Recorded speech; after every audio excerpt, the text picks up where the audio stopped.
At the end of life, what would doctors do? Americans have long been chided as the only people on Earth who believe death is optional. But the quip is losing its premise. A recent profusion of personal narratives, best-selling books and social entrepreneurs projects suggest that, as a culture, we are finally starting to come to terms with our mortality. Nationally, the Conversation Project is engaging people to discuss their wishes for end-of-life care. Death cafes and death-over-dinner events are popping up across the country, reflecting an appetite for exploring these matters. So too, the dinner party and the kitchen widow are using meals as a communal space to explore life after loss. Admittedly, contemplating mortality is not, yet, a national strong suit. That's why these cultural stirrings are so significant. At a minimum, our heightened awareness and willingness to talk about illness, dying, caregiving and grieving will lead to much better end-of-life care. However, the impact on American culture needn't stop there.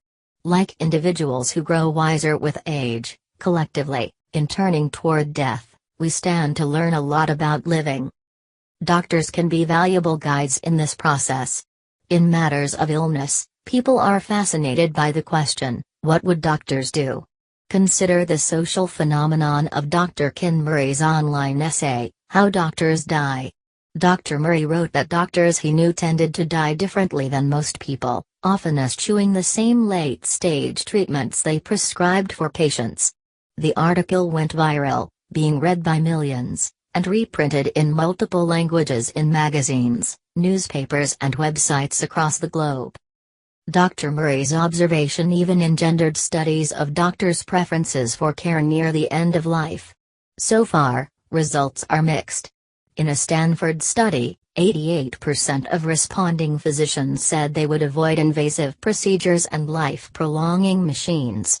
But the newly released comparative study of Medicare recipients, as well as a longitudinal study and separate analysis of Medicare data published in January, suggest that the actual differences between end-of-life treatments that doctors and non-doctors receive are slight.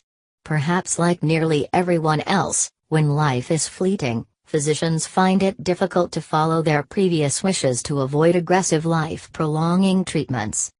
For what it's worth, the terminally ill colleagues I've known, including those I've been privileged to care for, have usually been willing to use medical treatments aplenty as long as life was worth living, and took great pains to avoid medicalizing their waning days.